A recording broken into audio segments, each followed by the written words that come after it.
Hey, what's going on, everybody? How you doing? We are playing some EverQuest again today.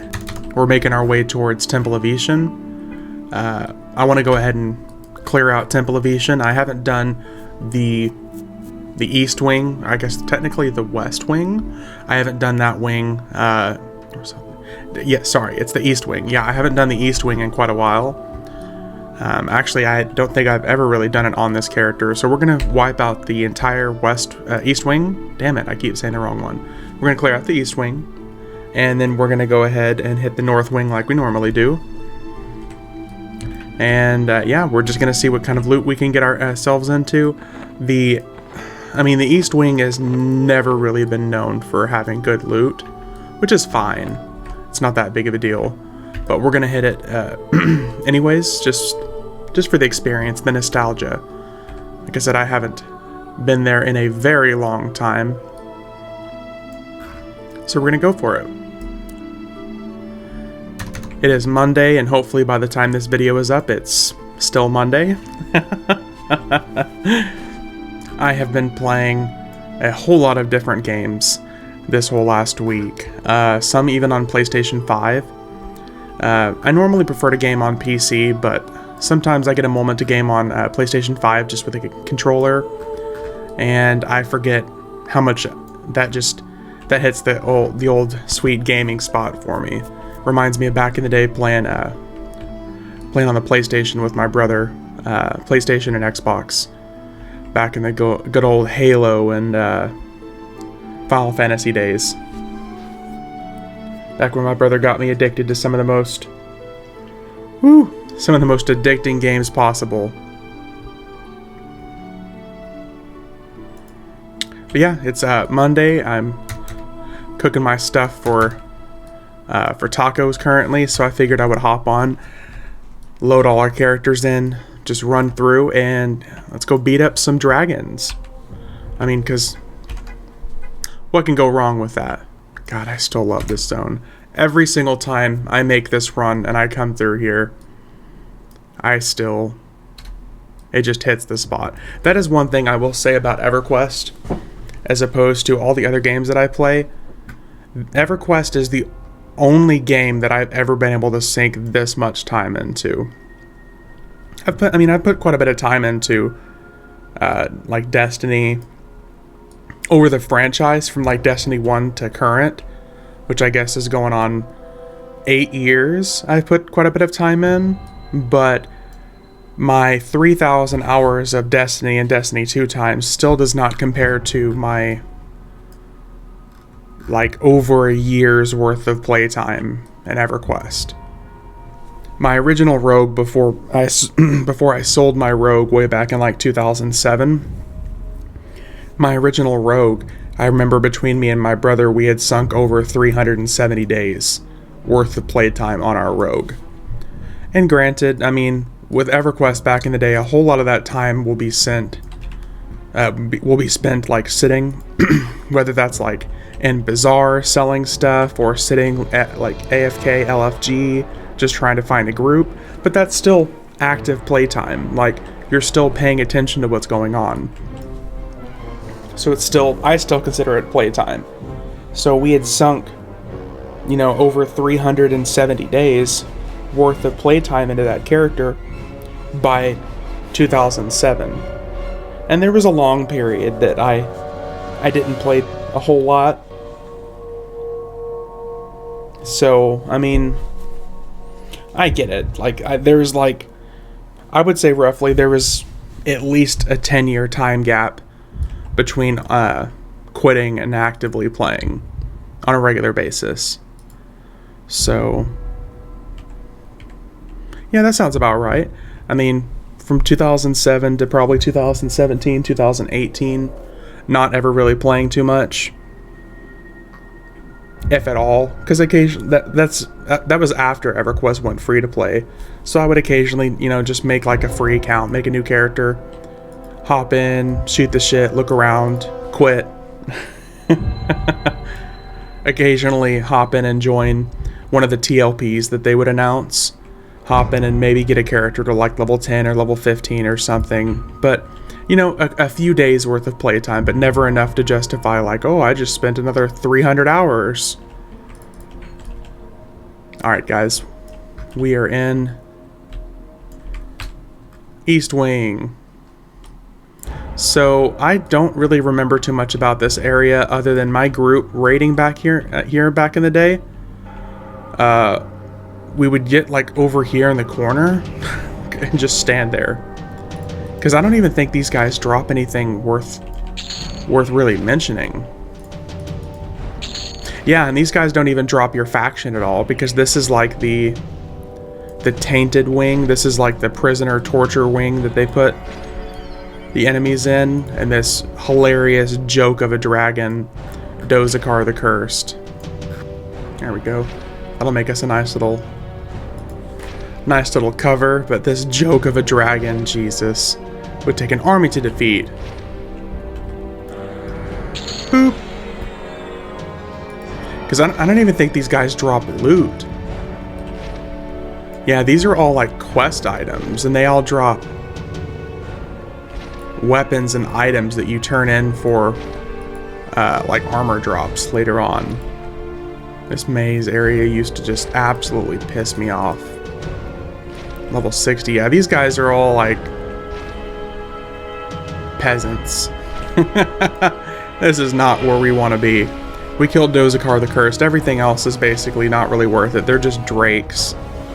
And everything in this wing drops trade skill items that you use to craft and turn into like armor pieces. This is all like the dragon armor sets and stuff like that. So yeah, not where we want to be.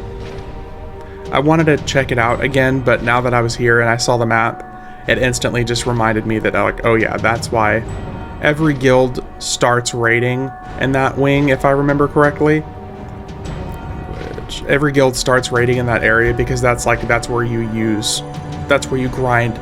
You don't lose any faction for killing those dragons, and you get like armor pieces to trade in and turn into better items. But yeah, that was a good area to raid because it was a good raid area. Things were simple enough to kill, and you don't lose faction with Temple of Ishan dragons. Because they don't care if you go kill prisoners. They're fine with that as far as they're concerned. I don't remember the lore behind the dragons in that wing. I don't remember why Dozakar was considered cursed in that case. But I know there was like a storyline behind it. I just don't remember what it was.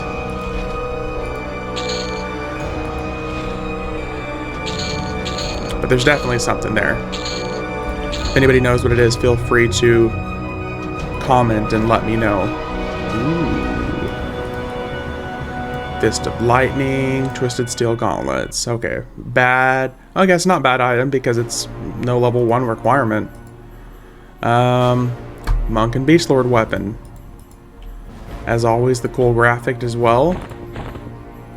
God, 1518 with 41% haste. That weapon would just put you in the limelight back in the day as a monk.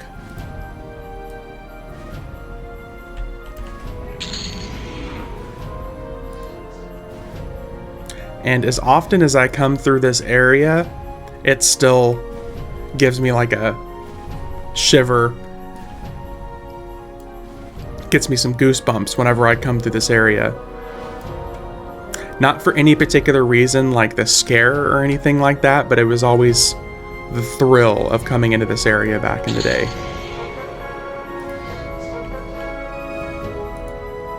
And that's saying something, because I haven't actively raided in this content in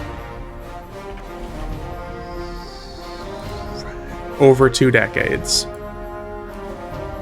Yeah, over 2 decades. I haven't actively raided in this content. Silver Bracelet of Rage, nice. I've come here with like groups of people back in the day, but on my old school server, Saren, these enemies were like killed all the time. You would think with them being like they only dropped no drop stuff, you would think with that being said that people wouldn't come and fuck with them, but people would sell loot rights to these items for level 1 characters. They would pull groups of like level 1 twinks here for people who paid hundreds of dollars for these items because they were no drop, but they had no level requirement. So they would clear out this entire area, kill these dragons, and then sell off loot rights. It's a good way to make money back in the day. I, myself included, used to sell platinum back in the day off of raid items and stuff like that, or trade skills, or any of the platinum I made from buying and farming illusions. Back in the day, I would get real life platinum. It's not like I was like on a marketplace selling it off to anybody who wanted it, but a buddy of mine, his dad, always wanted to pay for the competitive edge with extra platinum and stuff like that. So he would pay me to farm out. Platinum and items for him. I remember feeling like a badass sitting there talking with him in my front yard back in the day. My parents were always like, why is that your buddy's parent, or your dad, why is his dad always coming over to talk to you? Is that like a weird thing that we should be worried about? It's like, no, it's not like that. He would come over and literally he would pay me cash. And it was funny explaining that to my parents, like, oh, no, it's from a video game, I'm making cash for it. I remember that was like the oh shit moment for my parents when they realized that this wasn't just a complete waste of time for me, that I was actually making money. It was an eye-opening moment for them, like, wait, what do you mean you're getting money for items in game? And I was like, well, you get money called platinum from certain activities, or from buying and selling certain items. I was like, so I'm going through, I'm getting these items, and I'm getting platinum, and I'm selling them. And this platinum that I'm getting, I'm giving this platinum to so-and-so's dad. And my parents just like looked at me completely bewildered, like, what? Why would he want those, why would he want that money? I'm like, because it's money. It's a currency in game. It's amazing. I can get these items, get the platinum, get money from my platinum. So there I was, like I had to have been 15 or 16, some douchey, just little high school kid with someone's dad that was paying me to farm out platinum for him in the game. And it was awesome, because it was like I'd make like $100 a week, because he had tons of disposable cash at the time. He had like a job in the oil industry. He had tons and tons of disposable cash. So like every time I would give him, I think on the Saren server, it was in the vicinity of like 100K. So we're talking like 100K for $100. I don't know when the last time the money currency was around that, aside from like on a progression server, but I get him like 100K a week. I had like the golems in Plane of Fear, I had them on lockdown. Whenever they would pop, I had them on a rotation. I would show up and I would kill them with a couple of different people, because at that time I was running like 2 or 3 different accounts. And I would show up with my little group, let one of my characters take the death touch, and I would run over and I would kill the golems. And because they can drop like multiple Amulet of Necropotence, and they're not lore, so those at the time were still selling for like over they were like anywhere from 50 to 100K platinum.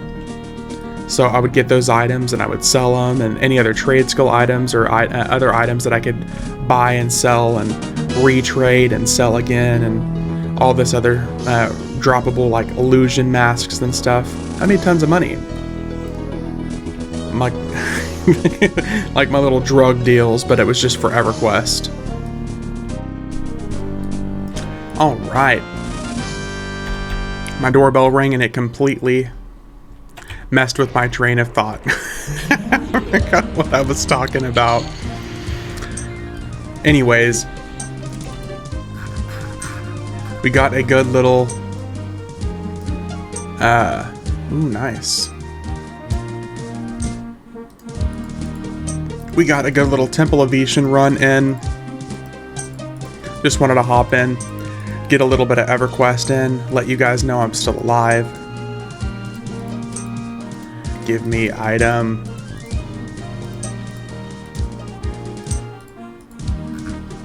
Yep, I wanted to let you guys know I'm still alive. Get some EverQuest time in. I plan on going back to... Ooh, nice. I plan on going back to putting out at least, you know, a couple of videos a week still. I'm still loving EverQuest. I'm still having a great time for now.